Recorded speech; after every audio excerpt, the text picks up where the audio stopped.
terdiri dari 3 bagian, yaitu tujuan, langkah-langkah, dan penegasan ulang. Yang pertama tujuan, yaitu pengantar tentang topik yang akan dijelaskan dalam teks. Bagian tujuan juga berisi tujuan dari pembuatan teks prosedur tersebut atau hasil akhir yang akan dicapai. Jadi, tujuan ini biasanya ada di paragraf awal dan menjelaskan tujuannya apa pembuatan teks prosedur ini, hasil akhir yang akan dicapai apa, apakah membuat donat, apakah membuat SIM, atau membuat rekening di bank. Nah, setelah bagian tujuan, bagian yang kedua yaitu langkah-langkah. Langkah-langkah adalah perincian petunjuk yang disarankan kepada pembaca terkait dengan topik yang ditentukan. Bagian langkah-langkah berisi cara-cara yang ditempuh untuk mencapai tujuan. Bagian ini biasanya tidak dapat diubah urutannya kecuali tips atau kiat-kiat. Jadi bagian langkah-langkah ini erat kaitannya dengan bagian tujuan, karena bagian tujuan itu ada hasil akhir yang akan dicapai, maka di bagian langkah-langkah ini isinya cara bagaimana hasil akhir yang akan dicapai itu dapat terlaksana. Nah, bagian langkah-langkah itu biasanya tidak dapat diubah urutannya. Jadi misalnya kita mau membuat donat, urutannya tentu tidak dapat diubah. Berbeda dengan misalnya kalau tips belajar atau kiat-kiat lolos SBMPTN. Itu tentu tips-tips seperti itu bisa kita ubah-ubah urutannya. Berikutnya, diakhiri dengan penegasan ulang. Penegasan ulang ini adalah harapan atau manfaat apabila petunjuk-petunjuk itu dijalankan dengan baik. Bagian ini merupakan bagian penutup. Bagian penegasan ulang atau penutup sifatnya opsional, dapat disertakan maupun tidak. Jadi, kita tidak perlu heran apabila menemukan teks prosedur yang hanya berisi 2 struktur, yaitu tujuan dan juga langkah-langkah. Selanjutnya, ada kebahasaan teks prosedur. Ada 5, yaitu kata kerja imperatif, verba material, kata teknis, konjungsi penjumlahan dan konjungsi temporal, kemudian deskripsi alat, cara, dan juga tujuan. Kata kerja imperatif, yaitu kata kerja yang mengandung perintah di dalamnya, berfungsi meminta atau melarang seseorang untuk melakukan atau tidak melakukan sesuatu.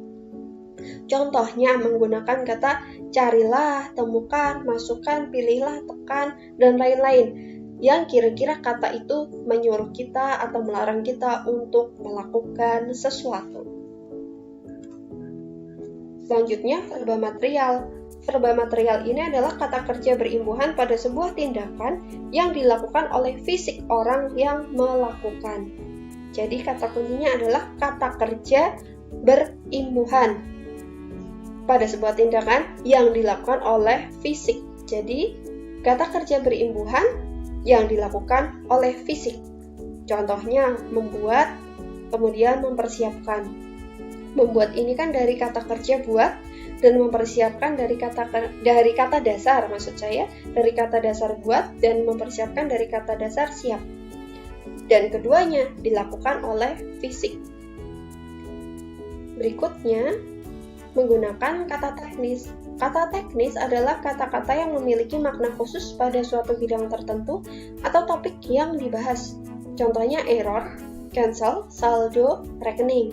Nah, kata teknis ini biasanya dapat kita sebut dengan kata yang khas ya, karena kata teknis ini tidak bisa digunakan di bidang lain. Contohnya, kalau kata saldo dan juga kata rekening itu tidak bisa kita gunakan ketika kita membahas topik tentang hutan.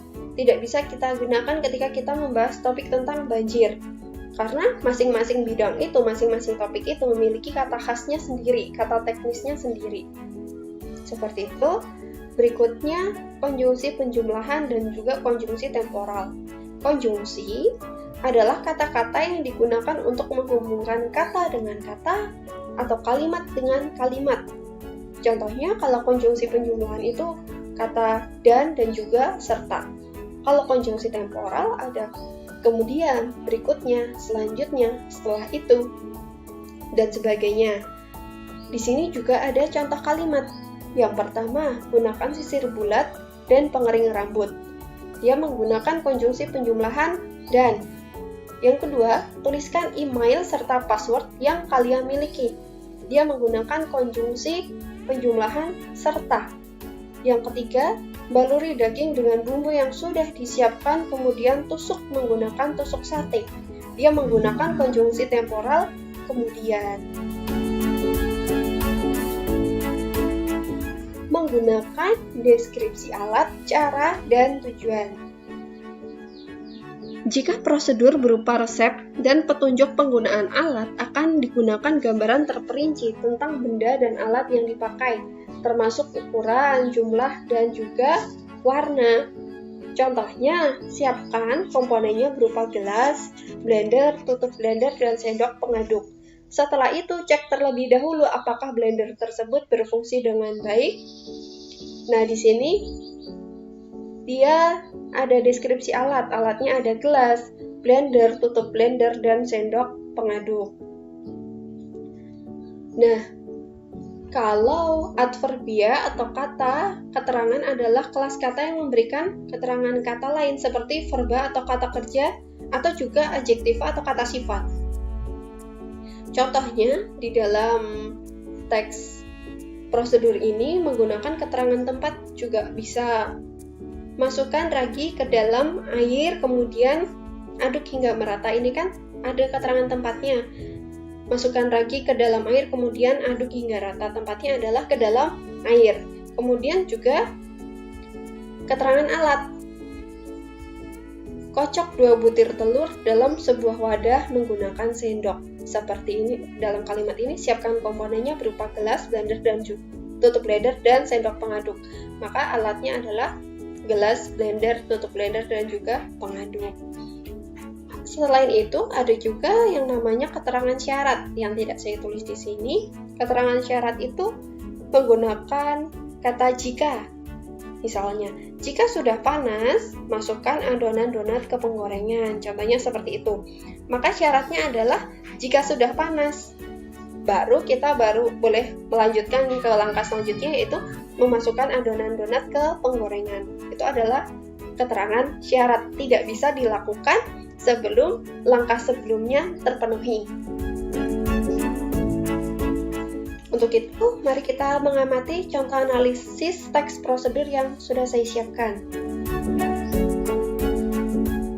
Di sini ada pembuatan batu intan.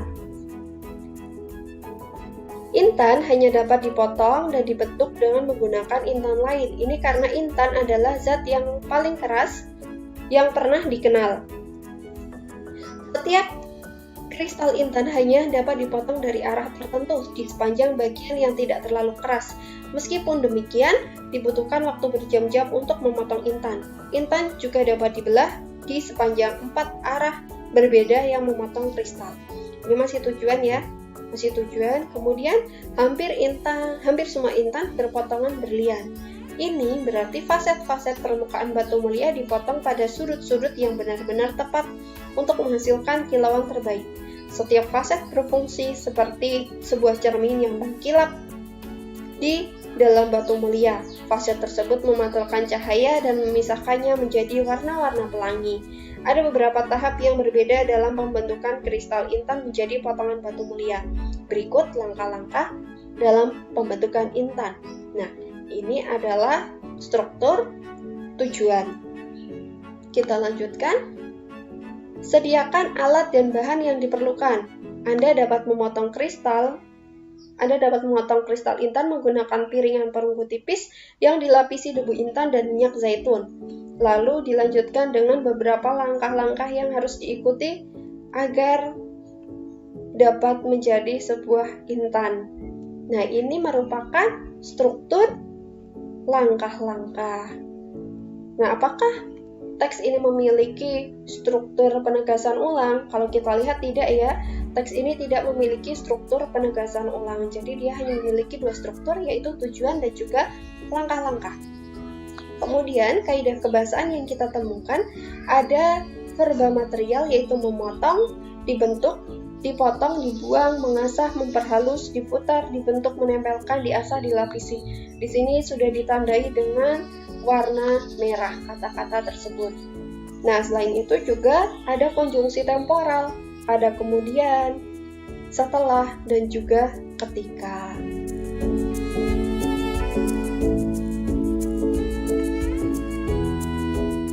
Nah, demikian tadi penjelasan tentang struktur dan juga langkah-langkah struktur dan juga kaidah kebahasaan teks prosedur. Semoga dapat bermanfaat. Terima kasih sudah belajar hari ini. Wassalamualaikum warahmatullahi wabarakatuh.